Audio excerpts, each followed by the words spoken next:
क्या तुमने कभी ऐसा महसूस किया है कि तुम अकेले नहीं हो? भले ही दरवाज़ा तुमने खुद बंद किया हो, कमरे में सब कुछ बिल्कुल नॉर्मल हो, हर चीज़ अपनी जगह पर हो, लेकिन फिर भी कुछ ऐसा लगे जो एक्सप्लेन ना की जा सके।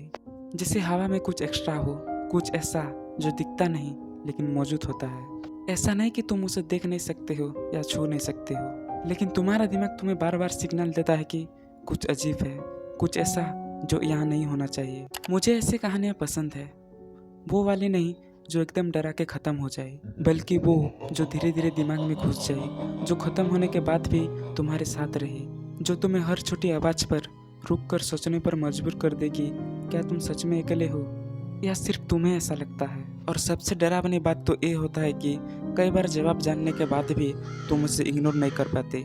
इसलिए जब मेरे हॉस्टल में night shift story room access का नोटिस लगा, मैंने बिना सोचे समझे ही साइन अप कर दिया।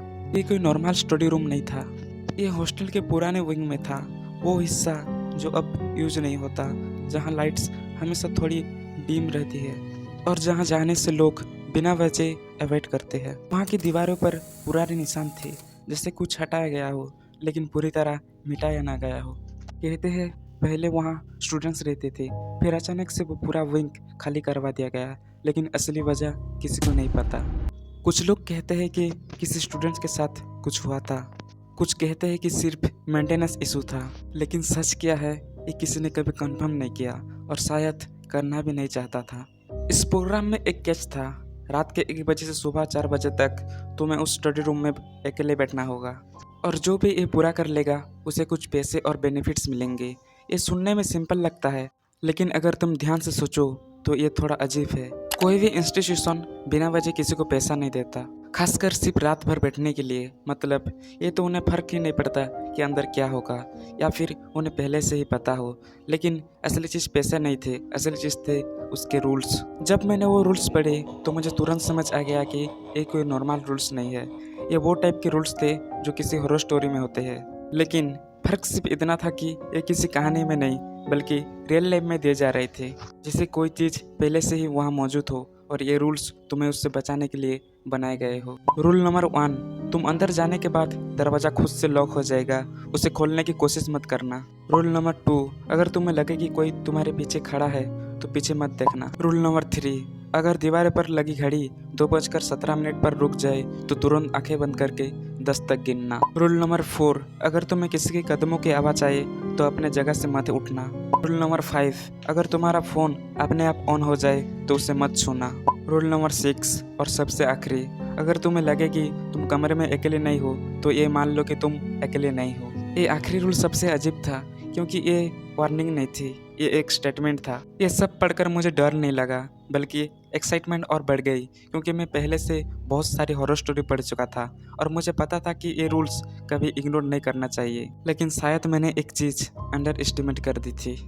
ये कोई स्टोरी नहीं थी। उस रात में 12:55 पर उस पुराना विंग के बाहर खड़ा था। पूरा कॉरिडोर अंधेरा था, सिर्फ एक हल्की सी फ्लिकरिंग लाइट जल रही थी जो बार बार ब्लिंक कर रही थी, जिससे वो भी स्टेबल नहीं रह पा रही हो। वहाँ खड़े खड़े मुझे पहली बार थोड़ा अजीब लगा, जैसे ये जगह मुझे ऑब्जर्व कर रही हो। जैसे ही मैं अंदर गया दरवाज़ा अपने आप बंद हो गया, एक हल्की सी क्लिक की आवाज़ के साथ, और उसी मोमेंट पे मुझे ऐसा लगा जैसे मैं किसी दूसरी जगह में आ गया हूँ। वही दीवारें, वही कमरा, लेकिन फीलिंग अलग थी। कमरा छोटा था, एक टेबल, एक कुर्सी, एक दीवार पर लगी घड़ी और एक खिड़की, लेकिन वो खिड़की बाहर नहीं खुलती थी, वो एक और अंधे कॉरिडोर की तरफ खुलती थी जहाँ सिर्फ अंधेरा, इतना गहरा अंधेरा कि ऐसे लगता था जैसे वहाँ कुछ भी हो सकता है। शुरुआत में सब कुछ नॉर्मल था, मैं अपनी किताब पढ़ रहा था, पेज पर लेटने की आवाज़, मैंने अपनी सांसें, सब कुछ बिल्कुल नॉर्मल था। लेकिन धीरे धीरे मुझे ये महसूस होने लगा कि ये साइलेंस नॉर्मल नहीं है। ये वो साइलेंस नहीं था जिसमें कुछ नहीं होता, ये वो साइलेंस था जिसमें कुछ छुपा होता है। फिर करीब 1:32 पर मुझे लगा कि किसी ने मेरे पीछे कदम रखा है। एक बहुत हल्की सी आवाज़, जैसे कोई धीरे धीरे चल रहा हो, लेकिन इतना हल्का कि तुम उसे इग्नोर कर सकते हो अगर तुम चाहो तो।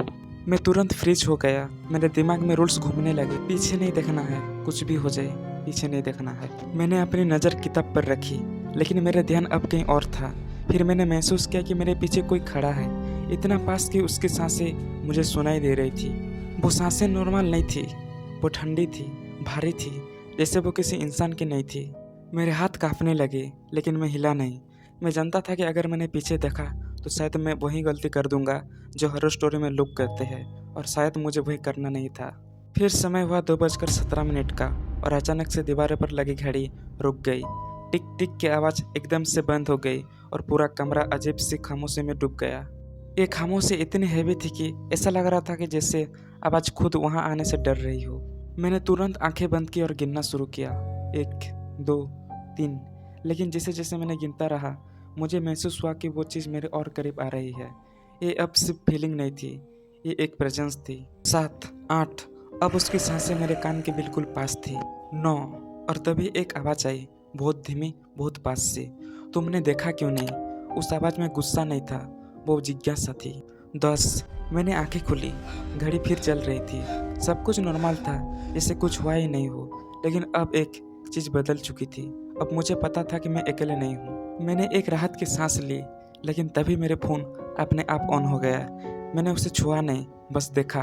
स्क्रीन पर एक ही लाइन लिखी थी, लुक बिहाइंड यू।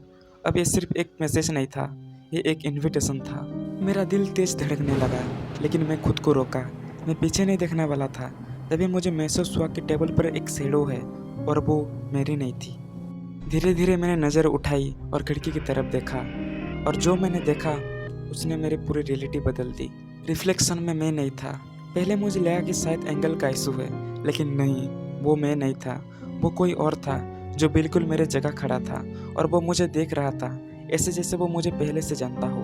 और फिर वो मुस्कुराया, लेकिन वो स्माइल नॉर्मल नहीं थी। वो वैसी स्माइल थी जो कोई इंसान तब करता है जब उसे पता हो कि अब तुम कहीं नहीं जा सकते। और तभी मुझे समझ आया कि मैं कमरे के अंदर नहीं था, मैं सिर्फ वहीं बैठा हुआ दिख रहा था।